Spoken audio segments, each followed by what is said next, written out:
Okay, good afternoon, and Joey and Ian, thanks very much for joining us on the latest edition of In the Chair. We're delighted to have you here. Joey, if we could start with you, reflect for us a little bit about Saturday. Incredible win. Yeah, it was. We knew how tough the game was going to be, and there was a lot of sore bodies after the game, but we were absolutely delighted to get through and come away with the win, and obviously then sitting down watching the English game, and it was great to be named the champions of the Six Nations. So now we're just looking forward to a big week ahead. Joe mentioned it, he did a press conference afterwards, and it was one of the strangest ones because it was kind of muted and there was no celebratory kind of feeling about it in a way, was there? No, because we've kind of we've still got one more week, and we know this is going to be a very, very tough week, so everyone's pretty focused and looking ahead to Saturday at this stage. It's the exact opposite of last year. England came to us looking for a Grand Slam. Obviously that's going to be in people's minds. How do you keep that focus and keep that out of your mind? I suppose just to really focus on things like our own individual preparation and making sure the bodies are ready for the game. So we're really just focusing in on pretty much getting our stuff right, and then hopefully on Saturday that pulls through. Ian, back into camp last night. It's a clean bill of health for everybody. Everybody seems to be in good form. Yeah, I think there's a good atmosphere in the group now. Obviously, we have the championship wrapped up, but I think from the group's perspective, there was always that greater goal this year of maybe probably the potential of winning a Grand Slam, and we've put ourselves into a good position to do that. So yeah, there is a good buzz around the group, but also quite a tired group, and it is a long process over the 8 weeks, but we can see the finish line now, and hopefully be finished pretty well on Saturday. You've mentioned that a long process, and we're back here in Carton House. You guys have been living in and out of hotels and your kit bags for the last 8 weeks, albeit you've changed it up and you've moved around a little bit. But how does that affect you? Is it hard to be away from home and away from the family during that time? Yeah, definitely it is. But you just have to make the most of it when you do get that time off.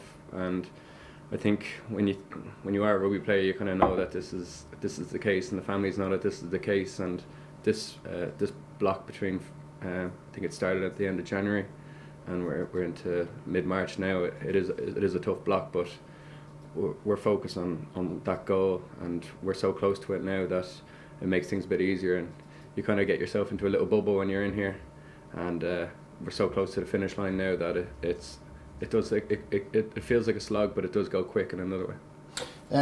We've talked about last Saturday and obviously a little bit about this week, but there's this huge game at the weekend. It's probably one of the biggest games in the rugby calendar. It's the Leinster Schools Senior Cup final between Blackrock and Belvedere, and we've got a representative of each here. It'd be remiss of us not to talk about it. Ian, you've won it, and Joey, you've won it. Ian, your memories first of all. Well, I think it's an unbelievable occasion. Like when you're in school, everyone's looking up to the Senior Cup. When you're first year, second year, you're looking up to the 6 years. Then your Junior Cup, and you're constantly looking up. And then when you're in 6th year, it's the biggest thing in school. Obviously, when you move on to different levels, to international, but I still have fond memories now of Senior Cup, and it's almost how you get in the door into professional rugby. If you've got a good schools campaign, you get into the academy, and that's how your professional career may take over. So it's everything when you're back in school, and all you want to do is win the Senior Cup. And of course, Cian Healy was in that side with you as well, wasn't he, in 2005? Yeah, we had actually a very good squad with Cian Healy, and even Owen O'Malley, who's unfortunately retired now, and Paul O'Donoghue, and a few really good players. You had a budding MMA star as well, didn't you? Yeah. Carl Pendred. Yeah. So we had a physical team, all right, and but I think that's the best thing about school as well. You're in there with your friends, and you see them every day. Your families are so involved. Like my parents would have been in there before, getting your pasta and chicken ready before the match. So I still remember this 10 years later, and even when I see rock lads now, we still talk about the Senior Cup and when you beat them in the final. It's always good to beat Rock, isn't it? Joey, you're the Rock boy in the room, and everyone likes to have a crack off of Rock because they've won so many Leinster Schools Cups. But your memories, 2014 was the win, wasn't it? Yeah. I had great memories. Again, as Keith said, playing with your friends and your mates who've known for a while. So it makes it that bit more special when you win. But then I suppose it is a lot of work during the year, and it starts very early in the year, and I suppose you're so focused and building the whole time that when you actually get into the cup, there's a lot of pressure and you feel the nerves, but it just makes the whole atmosphere and the whole, like, the crowds are incredible at it, singing and cheering, so it's a great experience, and to be able to be part of it was a real privilege.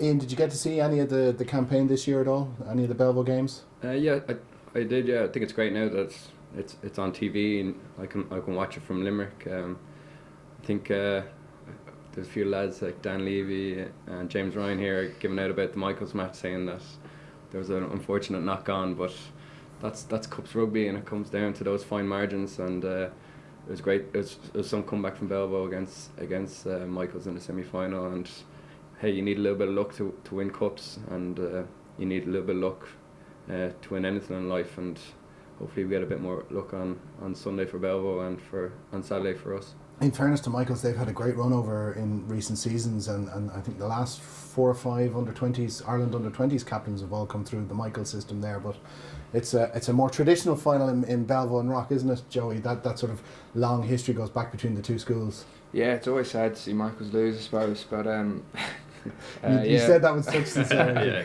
Yeah, there's been a lot of, and even in the Leinster Academy coming through the ranks, there's a lot of Michaels year in, year out. So they're a strong bunch of lads, and they're always producing great players. As in here with Levy and Cheese as well. So presumably both of you have said to Joe that you're unavailable for the weekend because Sunday afternoon is the most important thing. Yeah, I think Joey said he's not available. Yeah. So you're happy to take his place. Yeah. You're going to let him go to the game. Yeah. Okay, that's great. Gents, it's been fabulous. Thanks a million for joining us. It's great to hear your memories about the Schools Cup. It is a fantastic competition. We know there's a huge game for you guys to prepare for, so we're going to let you go and wish you the best of luck for the week ahead. Cheers. Thanks for having us.